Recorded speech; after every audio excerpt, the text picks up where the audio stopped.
sure we have these.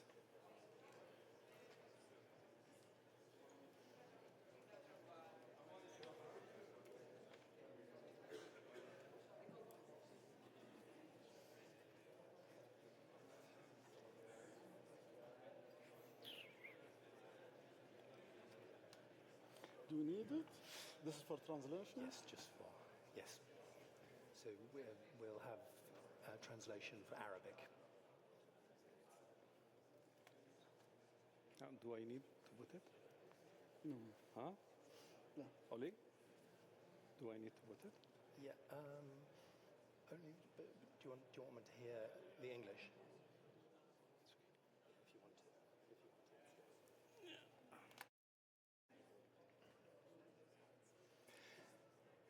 Well, hello everybody, and a very warm welcome to this conversation here at FII 8. I'm Ollie Barrett. It's an honor to host a terrific lineup of guests. First of all, can I extend expressions of gratitude and thanks to our hosts here at FII and to all of those in the Kingdom of Saudi Arabia. I know all of us visiting are very grateful. Let's show our appreciation for a formidable event. Thank you very much.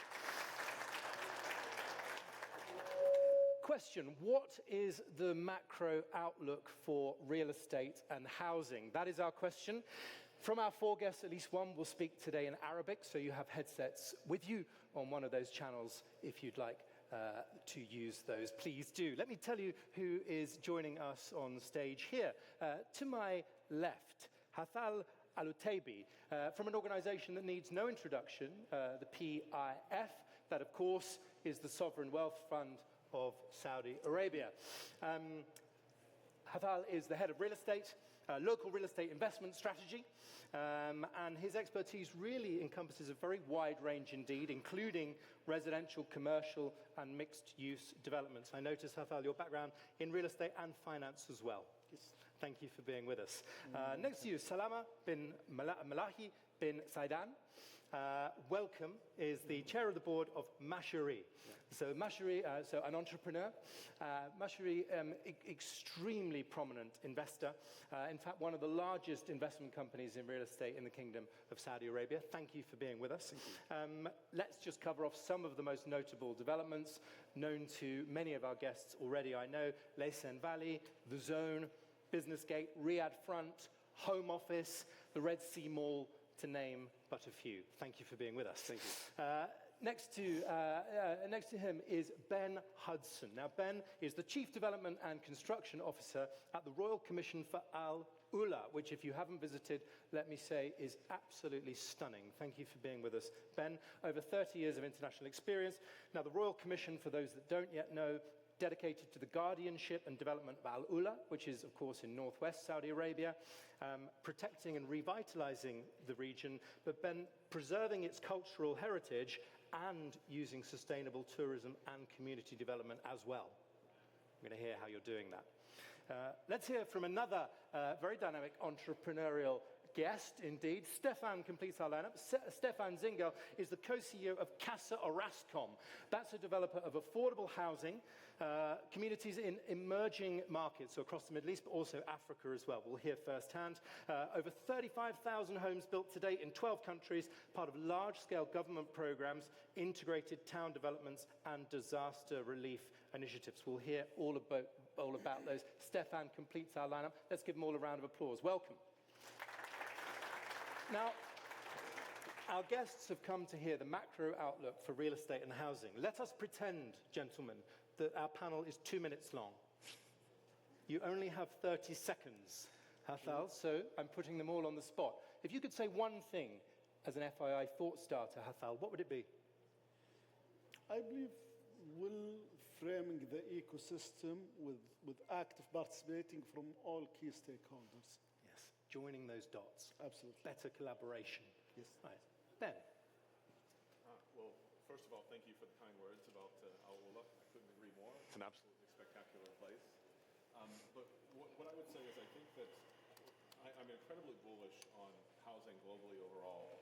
But I think that the real opportunity that's there is thinking not about houses, but about homes. And about the communities that sit around those homes. Right. So I think that's really the most important thing. The opportunity is in making the right kinds of places the right way. Yes, and not building a building, but somewhere to make a life, to have a home, not just a house. Fantastic. Right. Why don't we go to Salama, please?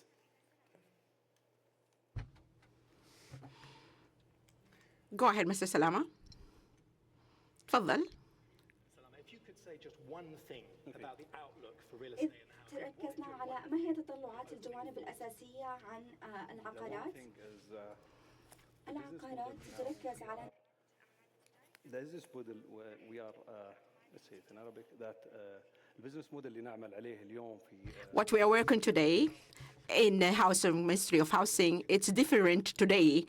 And actually, it has developed the development of the requirements and the supplies, which really facilitate to the residents. And the business model is very important nowadays for the Ministry of Housing.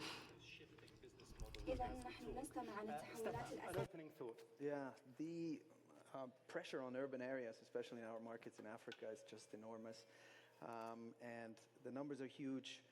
The pyramid is very flat. Every $1,000 you drop a price, it's 10,000, 100,000 families more in the market. And so the question is really, how do we grow cities in a structured way with dignity, with profitability at scale? Right, and you have a design and a formula for that. But let's zoom out even further. Yeah. Some of the mega trends that you're seeing, and you might be reflecting across Africa here, but in those broad terms. Look, the trends are really mega trends, right? A bit frightening and scary, but also full of opportunity. We have 1.5 billion Africans today, 2.5 billion Africans in 2050. You're adding 1 billion people. 25% of the world's population by that time will be African, but 70% of them urban, right? So that means 700 million people basically pressuring cities that are already struggling and pushing those limitations. There are cities the size of Riyadh, of Chicago, of Berlin that grow at hundreds of thousands, right, per year. So I'm going to pick up that and pass it to you, Hathal. Let's talk about those shifting urban demographics and what they mean in terms of what can be developed and designed. How is what's being asked for and expected shifting? Well, the demographic is changing. The needs is now is changing. What used to be a luxury, it's now a necessity. For example? The way of living, the quality of life, it's in the heart of our vision in Saudi Arabia. So to ensure that the demographic have the right quality and the ideal quality of life, you need to start with developing the ideal offering for them, starting from the larger development to the single units itself. And what, Salama, does that look like in practice? We talk about changing lifestyles. How does that translate to what you are building and creating? And feel free to bring that to life with examples. Today, it's very important to know the market and all the details. The developers actually, they're presuming they understand and they are focusing more likely on the lifestyles. And also many projects, multiple projects. For example, 70% of the presenters and the residents in, Saudi are youth. So, and most of their demands, lifestyle, they are demanding, which is combining work and housing and also green areas, and also humanitizing of cities in general. And to Hathal's point, what is an example of something which a few years ago might have been nice to have, but now becomes essential in their minds, essential? The normal test actually is raising. Now the testing is just like, for example, the 80s designs are different from the 90s and from the millennium. So the general tests are really evolving. And of course, the requirements are evolving too. The evolution of test. You're in the business of evolution, and yet you must honor an incredible cultural and historical background. How are you balancing those, given that you're in the business too of modern real estate development? Help us understand. Well, I think it's a bit of a challenge because you look at new technologies that are coming out, and tempted to respond talking about building technologies and IT and these other elements. But really, for me, what constitutes modern development is this emphasis on placemaking. What really, really matters is how you make places that are the platforms for great experiences, places that bring people back over and over again. Yes, and I really want to help that land in this room. What takes something from being a piece of land to a place? And it's a similar related question to what makes a house a home, but help us understand how you design that into your thinking, because they're different things. Well, in AlUla, as an example, we have a very, very carefully catered series of master plans that define the long-term vision for where we want to be. Yes. So there's an extraordinary vision that says, this is what we want AlUla to be, and we're very, very conscious of that as we shepherd through what we're doing.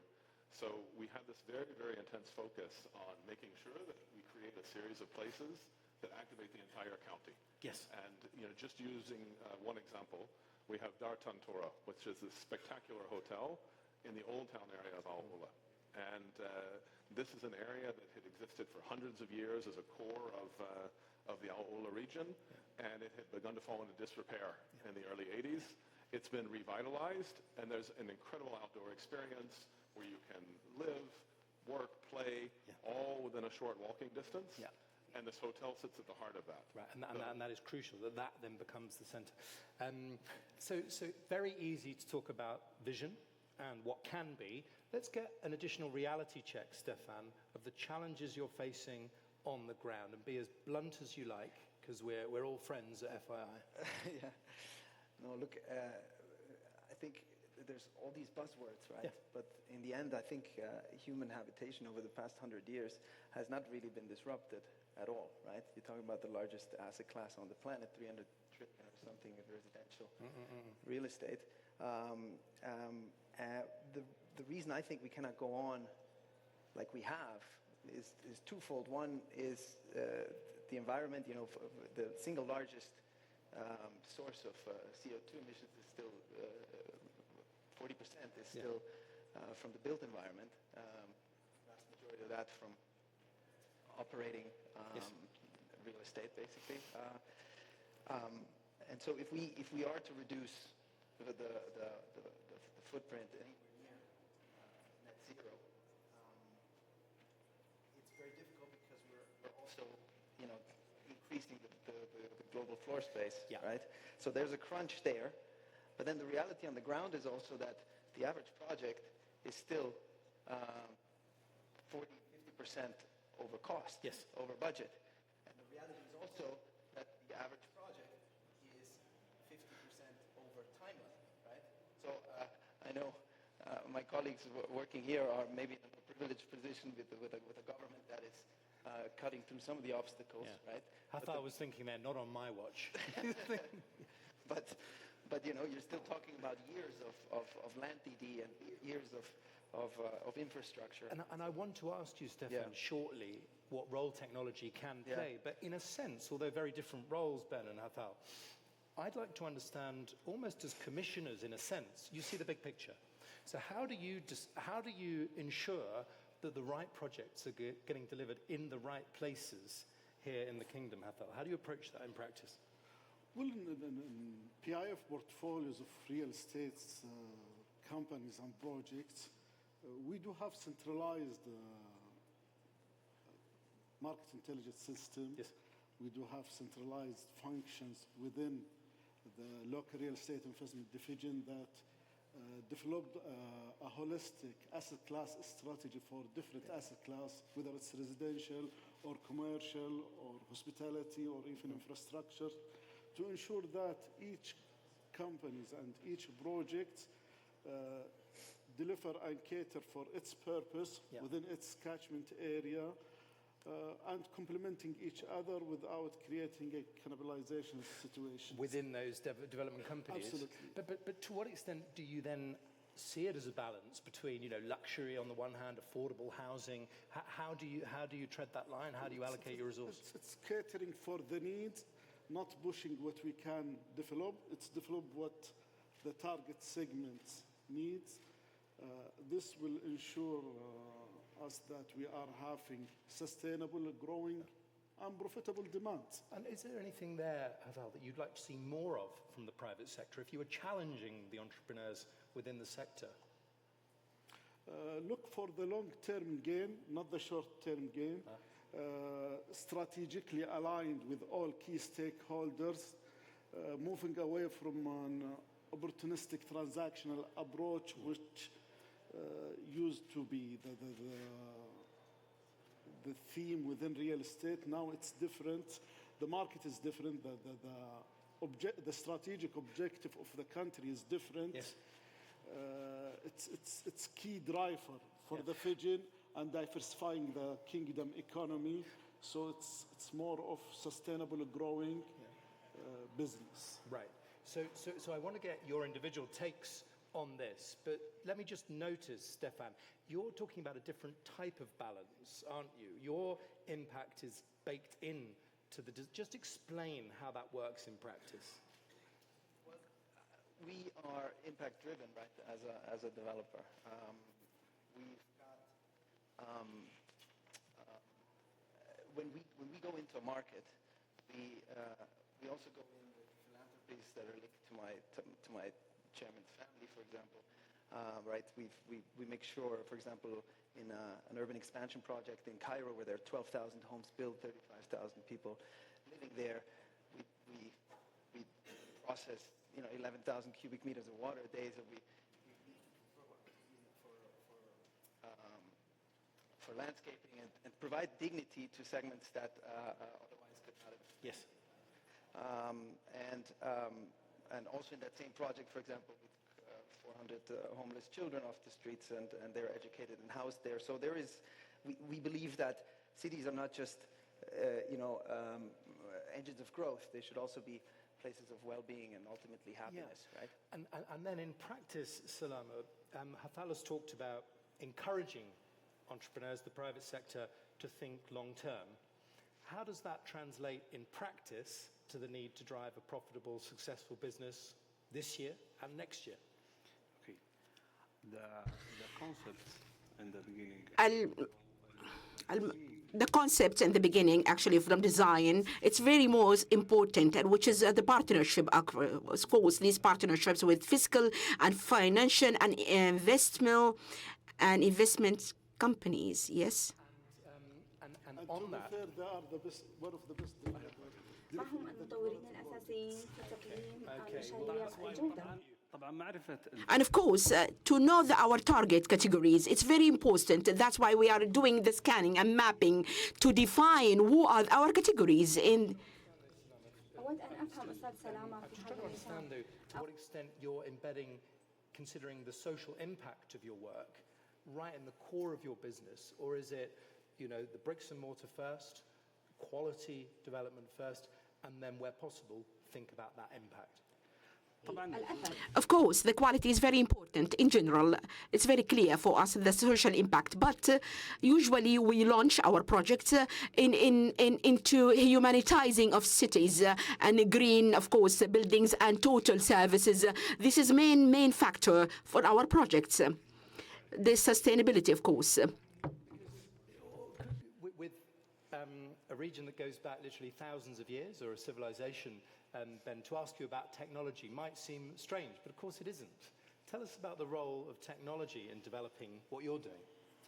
Sure. I mean, look, I'll answer you narrowly and then broadly. Yeah. Of course, we have a very, very heavy emphasis on getting the fundamental infrastructure in place that's needed for the county.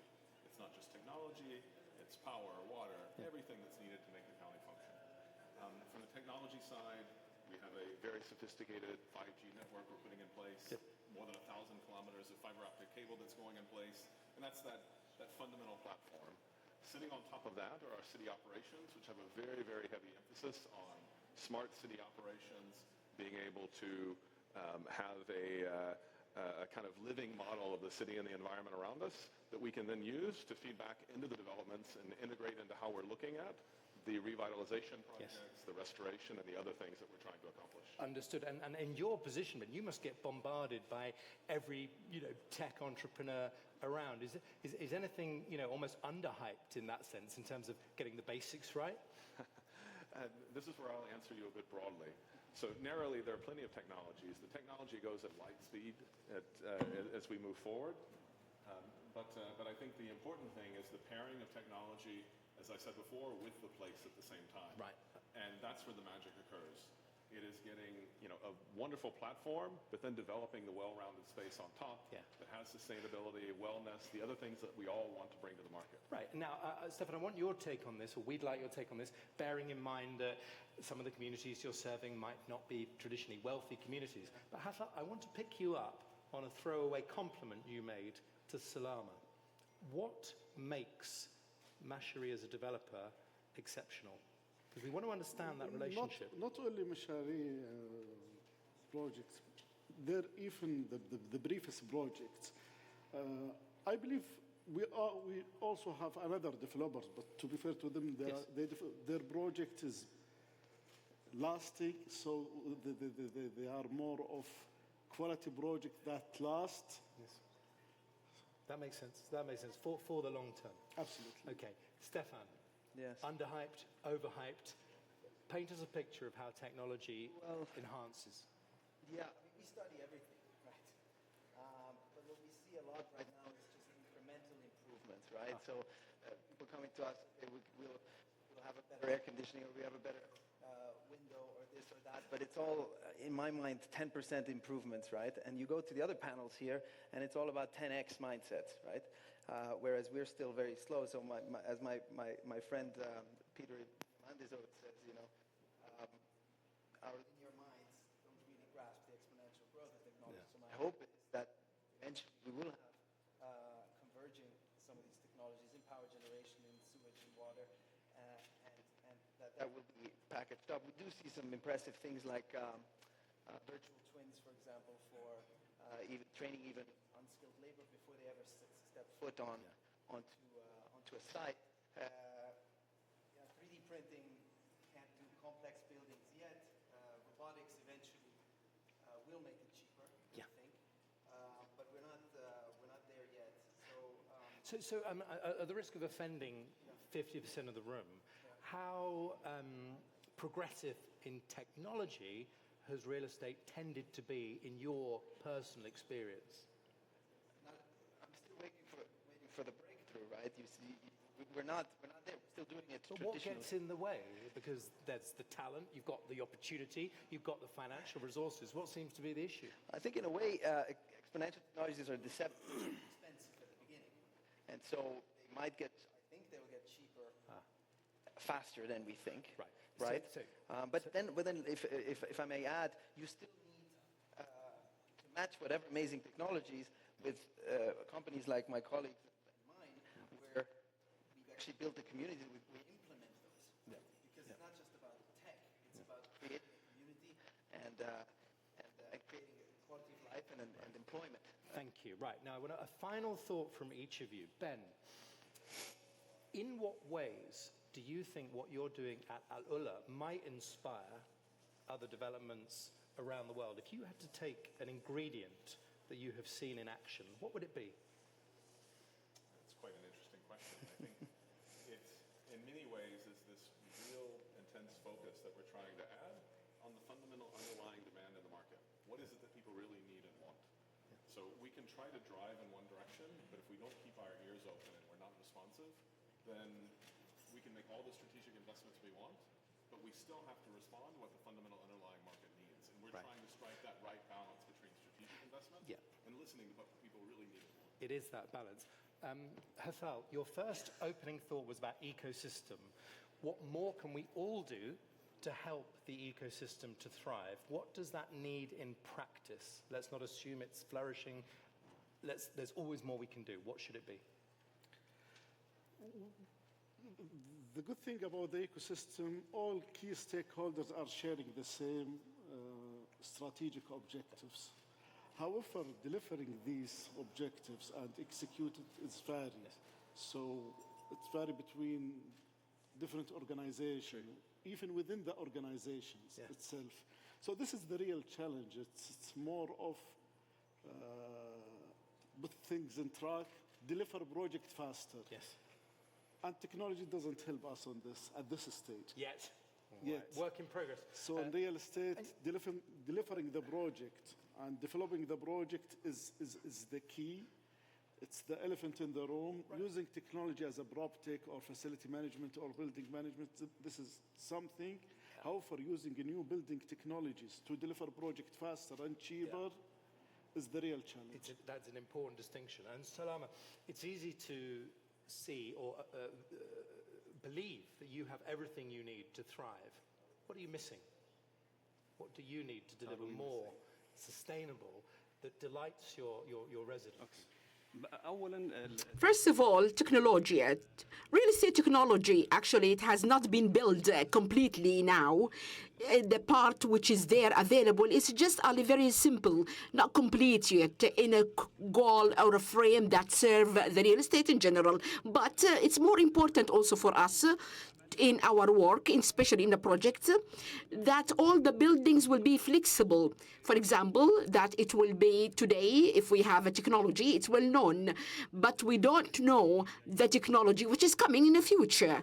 So this building has to be flexible. It means that it has contained which is existing today and also the upcoming technology that might be possibly to emerge in the future. It will be more flexible, and yes. Stefan, we've had literally world leaders, FII, the leader of Senegal, with us yesterday. You've done a lot of work in Dakar. One thing that policymakers could focus on, one thing. I have a list of 7 issues. Okay, we'll talk about those over coffee. One thing, Stefan. One thing, there must be, my focus, I think we should unlock land, right? And there are multiple ways of unlocking land. And incentivizing players like us that commit for many, many years. In Senegal, for example, we stopped paying the lease per square meter on every square meter that we actually develop. So we're incentivized to go faster, they get delivered. But anyways, we'll cover that on another To be panel. continued, Stefan. Yes. We'll come and Yes. speak to you afterwards. Let me say a huge thank you to Hathal, to Salama, to Ben, and to Stefan. I suspect you will be approached by many for conversation afterwards. Thank you so much to our honoured guests. Thank you very much indeed. Thank you. Thank you. Thank you. 20 minutes. I know, it's quite funny, huh? It's like, wait. Sorry, yeah.